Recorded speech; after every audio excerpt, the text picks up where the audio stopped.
तो chemical reactions, chemical properties of carbon compound हम पढ़ रहे थे। उसमें फर्स्ट प्रॉपर्टी कंबशन हमने पढ़ लिया था।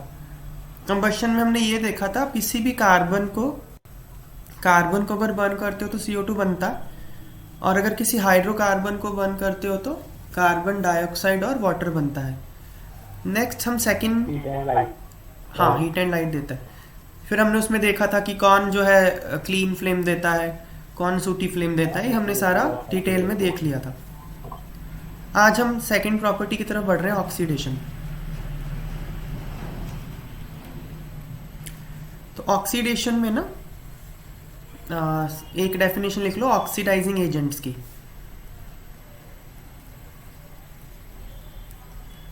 ऑक्सीडाइजिंग एजेंट्स, ऑक्सीडाइजिंग एजेंट क्या होते हैं? वो सब्सटेंस जो किसी भी चीज को ऑक्सीडाइज कर दें उनको ऑक्सीडाइजिंग एजेंट बोलते हैं। substances which oxidize other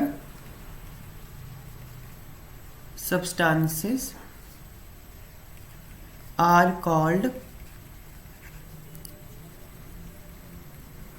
oxidizing agents। तो एग्जाम्पल KMnO4, पोटेशियम परमैंगनेट, या फिर K2Cr2O7, पोटाशियम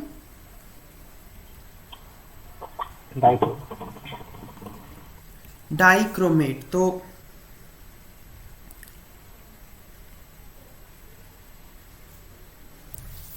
इसमें ना आपको एक मैं पूरी सीरीज लिखवा देता हूं जो कि काम आएगी आगे भी।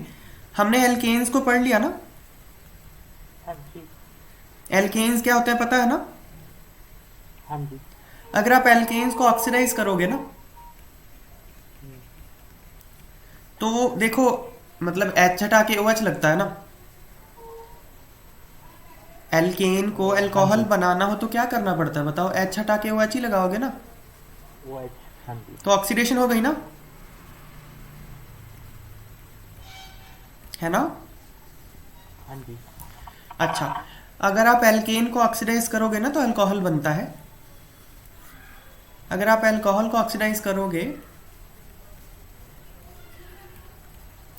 तो एल्डिहाइड बनता है। अगर आप एल्डिहाइड को ऑक्सीडाइज करोगे तो कार्बोक्सिलिक एसिड बनता है। तो एल्डिहाइड क्या होता है, अल्कोहल क्या होता है, एल्केन क्या होता है, कार्बोक्सिलिक एसिड क्या होता है, ये तो हम जानते हैं ना पहले से। हाँ जी। अब क्या है ना, जैसे अब एल्केन को अगर ऑक्सीडाइज करोगे क्या बनेगा बताओ?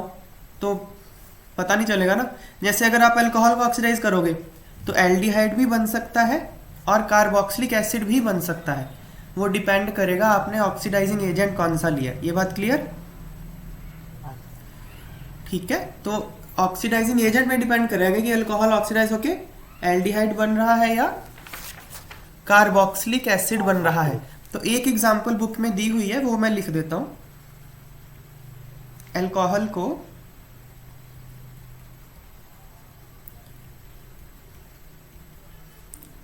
अगर आप ऑक्सीडाइज करते हो इनसे,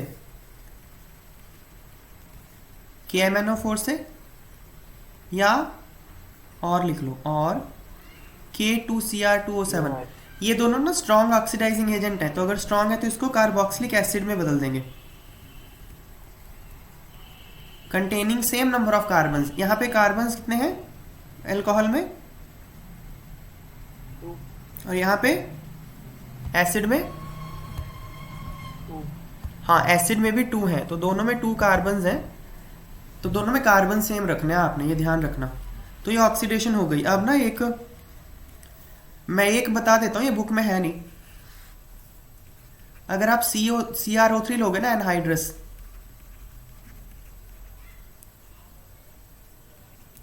तो इसको एल्डिहाइड बदलेगा, containing same number of carbons. ये दोनों ऑक्सीडेशन ही है, समझ में आई बात। हाँ जी। तो अल्कोहल्स की ऑक्सीडेशन से एल्डिहाइड बनते हैं, एल्डिहाइड की ऑक्सीडेशन से कार्बोक्सिलिक एसिड बनते हैं। मैंने बहुत ही बेसिक सा बताया है, इसमें और बहुत डिटेल है, वो हम 11th में करेंगे, ठीक है।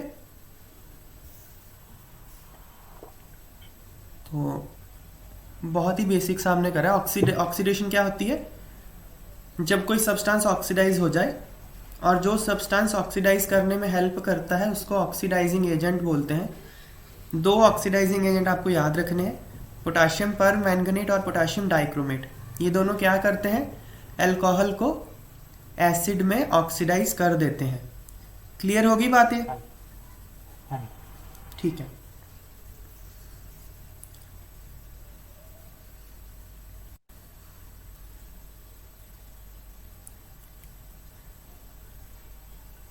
इसका कलर याद रखना, पोटाशियम डाइक्रोमेट का कलर पर्पल होता है, ये बुक में है इसलिए बता रहा हूँ। ये पर्पल कलर का होता है, तो एक टेस्ट है उसमें है ये क्वेश्चन। चलो फिर आगे करते हैं हम एडिशन रिएक्शन। थर्ड रिएक्शन है एडिशन रिएक्शन। नाम से ही क्लियर, एडिशन मतलब कुछ ऐड होता है। तो हाँ।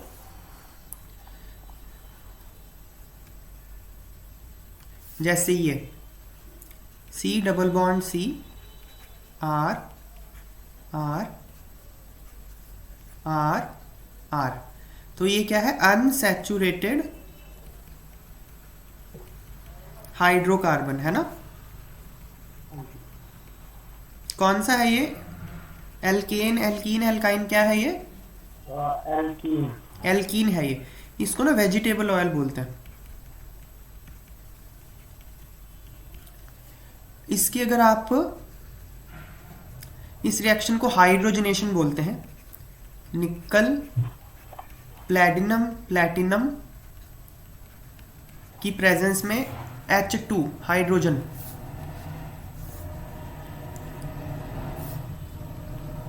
अगर आप ऐड कर दोगे तो दोनों तरफ एक एक H ऐड हो जाएगा, ये बन जाएगा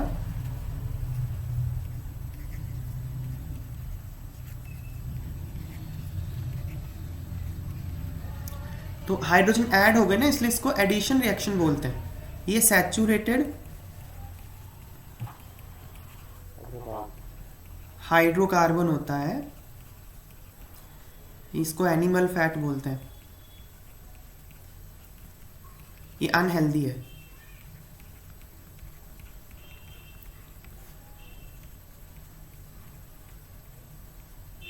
तो इसको नहीं खाना चाहिए। जो डालडा घी होता है ना घरों में, वो यही होता है, तो ये अनहेल्दी होता है। ये तो मैंने छोटी सी बात लिखी है, एक्चुअली में ना ये जो मेटल्स होते हैं ना, जब भी इसको किया जाता है ना रिफाइन, ये मेटल कार्सिनोजेनिक होता है। कोई भी मेटल अपनी जीरो ऑक्सीडेशन स्टेट में ना कार्सिनोजेनिक होता है। ये निकल प्लेटिनम, प्लेटिनम प्योर फॉर्म में, ये मतलब ऐसे बोलते हैं ना कि मेटल चाहिए हमारी बॉडी को, सुना है ना आपने कि चाहिए भाई, हाँ जी। हाँ जी। वो ना ऑक्सीडाइज्ड फॉर्म में चाहिए होते हैं। अगर प्योर कर लोगे ना कैंसर कर देते हैं वो। ओह। तो ये निकल ना कैंसर कर देता है, पता है। और पता चला कि आपने हाइड्रोजनेशन करी, ये तो कैटलिस्ट था। ये सब कैटलिस्ट है ना, प्योर फॉर्म है। हाँ ये तो निकल है, कैटलिस्ट है ये। तो मतलब ये रिएक्शन में तो पार्टिसिपेट नहीं कर रहे ना, प्रोडक्ट में कहीं दिख रहा है निकल जुड़ा हुआ कहीं पे, नहीं। नहीं ना, वो तो कैटलिस्ट है, वो रिएक्शन को होने में हेल्प करता है, ठीक है। हाँ जी। तो अब पता चला कि इम्प्योरिटी रह गई, बीच में निकल चला गया, फिर कर खा लो घी, फिर दिक्कत हो जाएगी ना। हाँ जी। इसलिए ना वो नहीं खाते डालडा घी, अनहेल्दी होता है। तो ये एडिशन रिएक्शन है ना। एडिशन रिएक्शन ना, हाँ जी। एडिशन रिएक्शन अलग अलग तरह के होते हैं। एडिशन रिएक्शन का मतलब यही है कि जब कोई मॉलिक्यूल ऐड हो जाए किसी दूसरे मॉलिक्यूल में, उसको एडिशन बोलते हैं। ये जो रिएक्शन है इसको बोलते हैं हाइड्रोजनेशन।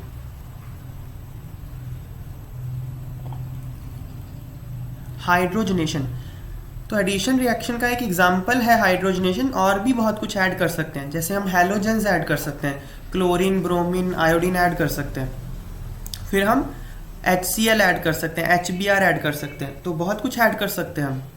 समझ में आई बात? हाँ जी। अभी हमने सिर्फ हाइड्रोजन ऐड करा है, तो वो है नहीं बुक में, इसमें लिखवा नहीं रहा हूँ, पर हमको पता होना चाहिए एडिशन का मतलब सिर्फ हाइड्रोजन की एडिशन नहीं है। ओके। हाँ। फिर हम कैटालिस्ट का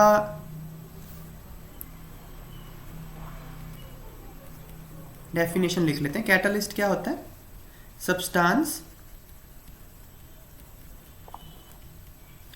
that cause a reaction to occur or proceed at a different rate without getting consumed in the reaction। Catalyst क्या होता है? जो किसी रिएक्शन को किसी डिफरेंट रेट पे करवाता है, उसकी स्पीड बढ़ा देता है या कम भी कर सकता है। ठीक है। हाँ। अच्छा, ऐसा नहीं है कि अगर कोई रिएक्शन नहीं हो रही उसमें कैटलिस्ट डाल दो तो होने लग जाएगी, ऐसा नहीं होता। ठीक है। अगर ऑलरेडी हो रही है, उसकी स्पीड कम करनी है या स्पीड ज़्यादा करनी है, तो कैटलिस्ट काम आ सकता है। तो अगर स्पीड को बढ़ाता है तो उसको बोलते हैं पॉजिटिव कैटलिस्ट, अगर स्पीड को कम कर देता है तो उसको बोलते हैं नेगेटिव कैटलिस्ट। ओके। तो वो सब हम नहीं लिखेंगे, कोई ज़रूरत नहीं है ज़्यादा करने की। फिर सब्स्टिट्यूशन रिएक्शन।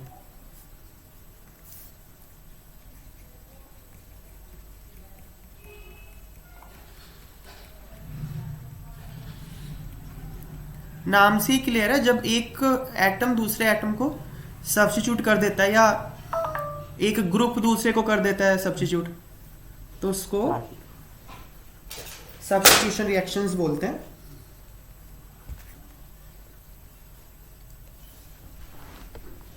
ओके, लिखो एग्जाम्पल लिखो इसकी। जैसे CH4 Cl2,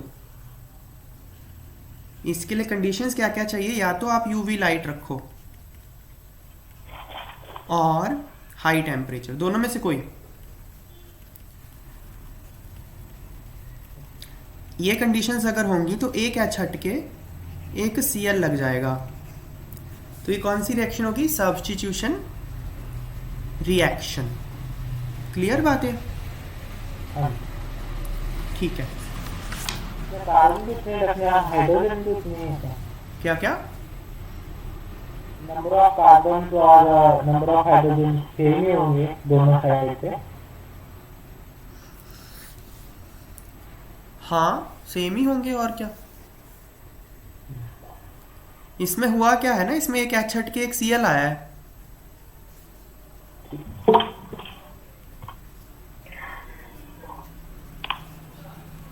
ये मीथेन है ना,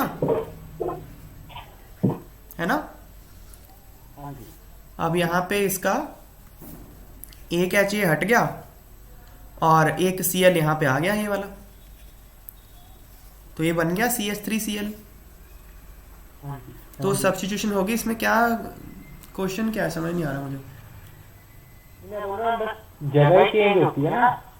हाँ, और क्या चेंज होना है, और क्या चेंज करना चाह रहे हो तुम? ठीक है, मेरे को कुछ और हो। मतलब कनेक्टिविटी ऑफ एटम्स चेंज होती है, बॉन्ड स्ट्रक्चर चेंज होती है उनकी। ठीक है ना? तो ये है केमिकल रिएक्शंस, हमने कंप्लीट कर ली। 4 हैं: कंबशन, ऑक्सीडेशन, एडिशन और सब्स्टिट्यूशन।